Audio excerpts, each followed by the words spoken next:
What's up, guys? Andrew from Shy Motorsports here, and today we're gonna work on the E30. It's been a while since I've worked on the E30. As you can see, I got some piping ran, but that's what we're gonna talk about today. And I'm gonna show you guys what I did. All right, so honestly, the biggest hurdle with the E30 is the intercooler piping. I've lacked on it. I just don't wanna do it, you know? But, I had a buddy come over. He showed me a little bit how to TIG weld. Did some TIG work right here. Not really the best material, but he really got done really good with that stuff. I'll show you guys what I ended up learning and how to do. And this is gonna get changed. I'll lop this off, put a 2-inch 90 right here, have it go right here, have this size up to the 2.5, then put the band on it right here, and then have it go down there. But this is what I did.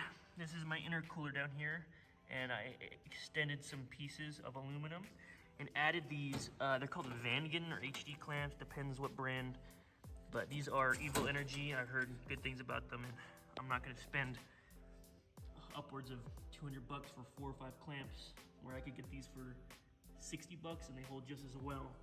But yeah, it's that weld ferrule, and then it's gonna go up. You can see the pipe enters right there. It's gonna shoot 90 down, and yeah. But let me show you how I did it and what the process is.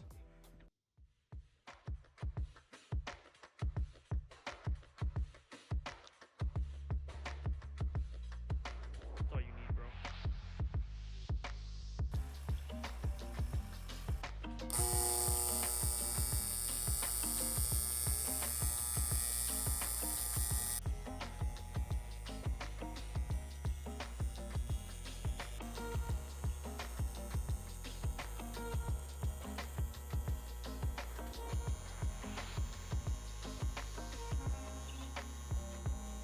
All right, real quick, guys, it's Andrew from the future. I recorded this video like a while after that last video, but yeah, this is just a continuation, so yeah. Currently, we are trying to fit up the intercooler piping.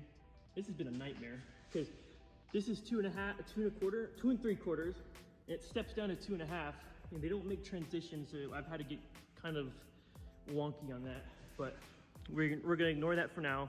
I'll show that off later, but let me show you what I'm working on. Okay, so back in like 2021, during the peak of COVID, I decided I was gonna mount up a intercooler. So I used to watch, not used to, but there's a gentleman named Dirk M, cool guy, give him a follow, YouTube, Instagram, but he came up with the idea of using the like not angle iron, but like flat stock, bending it between the frame rails right here, and I drilled them in and basically mounted it up that way, and my intercooler is being hung up by that. So now we have the process of putting the intercooler piping from here to here, but I don't really like just using silicone couplers. I'll use one right here because I need one, but I'm gonna use these HD clamps. They're gonna go right here so you can see them, and then it's gonna be a quick 90 up, boom. And then over here, same thing, quick HD to a 90 up right there. And then we're gonna have to do some modification there, but yeah. So let me show you what I got so far. So I have this ghetto piece of 90. I cut off the end on my bandsaw right here. And originally it would not fit in here that well. There was a bunch of gaps. I mean, it's still not perfect, but it's better than nothing. But what I did was I used this die for my brake lathe. And I was able to basically put it on there and beat it so it would taper out a little bit, so it would be a little bit of a cleaner gap. But so what we're gonna do right now is just weld this up. Be a quick little weld. We're gonna clean it up and get it fitted up, and that will be that pipe done so far, because I'm gonna have to extend it another maybe foot or so, not foot, but it's gonna have to go up behind to right here. So let me show you that. Right now we're gonna clean up this. It has like an oxide layer on the top, I guess that's what it's called. It's very hard to weld because it welds harder than the actual aluminum. So by the time you get through it, you're gonna be already breaking through the metal, you know? So we're gonna clean it up with some Scotch-Brite, get it nice and like brushed, you know, get that layer off, right? Then we're gonna clean off with some acetone, because you need aluminum pretty clean. See, we're getting it nice and brushed. So keep doing that for a while. Nice and cleaned up, because you don't want it to weld all funky. You want your foot up to be pretty good with aluminum, because it is very hard to weld. Okay, I mean, that looks pretty nice, you know, but I'm gonna set this one to the side.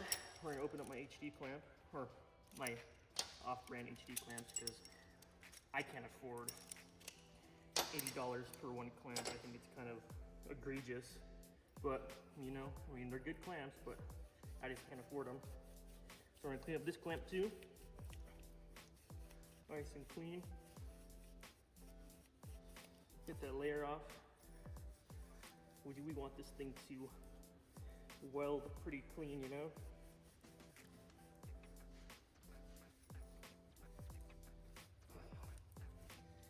See, looking pretty good. I bet you this is gonna weld a lot better than this Chinesium.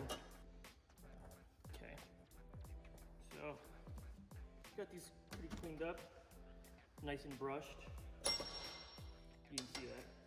I clean it off with some acetone, because it's acetone.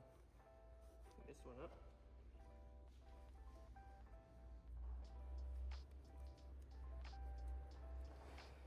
So I'm not the best TIG welder, and I'm definitely not the best aluminum TIG welder. I'm not good at all, but I think I can get these two joined up pretty decent.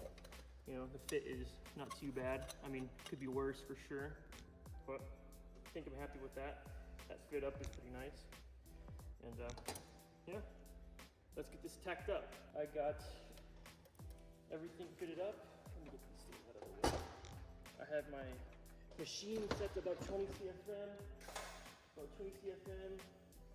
about 110 amps. You probably think that's a lot. My machine's kind of wonky, and it's not very accurate, so I have to make up for it. But I'm not gonna use all 110 amps probably. But what I'm gonna start with is we're gonna get this puddle formed first, get it warmed up. One dab, flip it over, another tack weld, flip it over, another tack weld. I'm gonna get 4 tacks on this thing. Start right here, and yeah.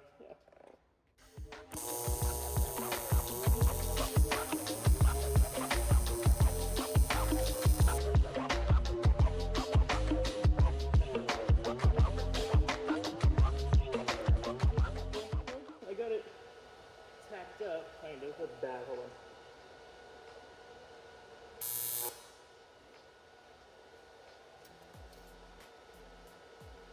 That's one tack. It's not good. It's not pretty. Very hard to get this machine set up right, but keep going.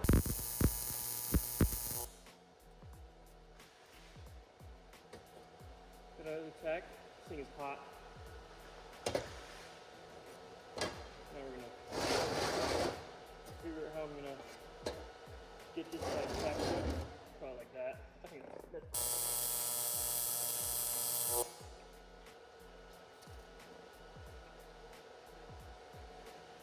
another tack, and probably gonna have to set this up like this, and pretty goofy.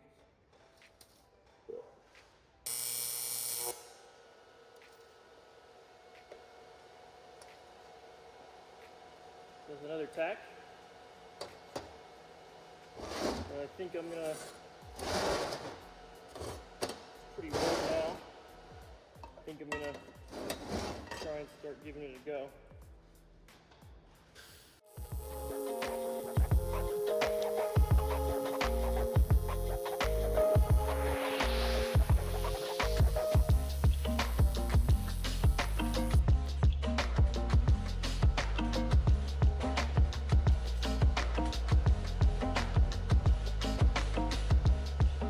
Wow, that is not good.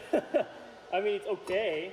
I mean, it's not good, but I mean, whatever, right? I'm not a professional TIG welder. This is good practice. It's on my car, so not upset. Probably need to go a little hotter though.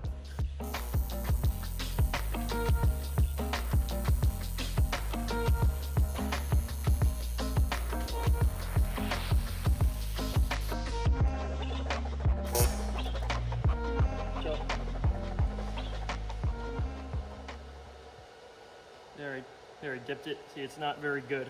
I'm not a good welder, guys. I need a lot of practice, but you know, it is what it is. You know, you live and you learn, right? But that is hot. So almost done welding it. They're not pretty welds, by any sort of the imagination. Granted, I don't think I'm all that upset with them because I'm not a good TIG welder, guys. And this is probably my third time ever welding aluminum, and I'm actually kind of happy with that. I mean, it's not good. I wouldn't have anyone pay me for this, but I mean, shoot. Okay, now I'm doing the other side right now, guys. Like I said, I already got that side done. I'm gonna start on this side, all right? Stay tuned. All right, y'all. Got the driver's side welded up. I'm actually so proud of myself for this because, like, I'm not good at welding, right? I mean, and this is really thick and poor aluminum. And, you know, right there was a little funky, so I upped my heat a lot. So, like, this was at the start, and then near the end, you could see me just, you know. But I'm really proud of this. I know it's nothing to cry home to mom about, but, you know, pretty hyped. Now let's do the driver's side.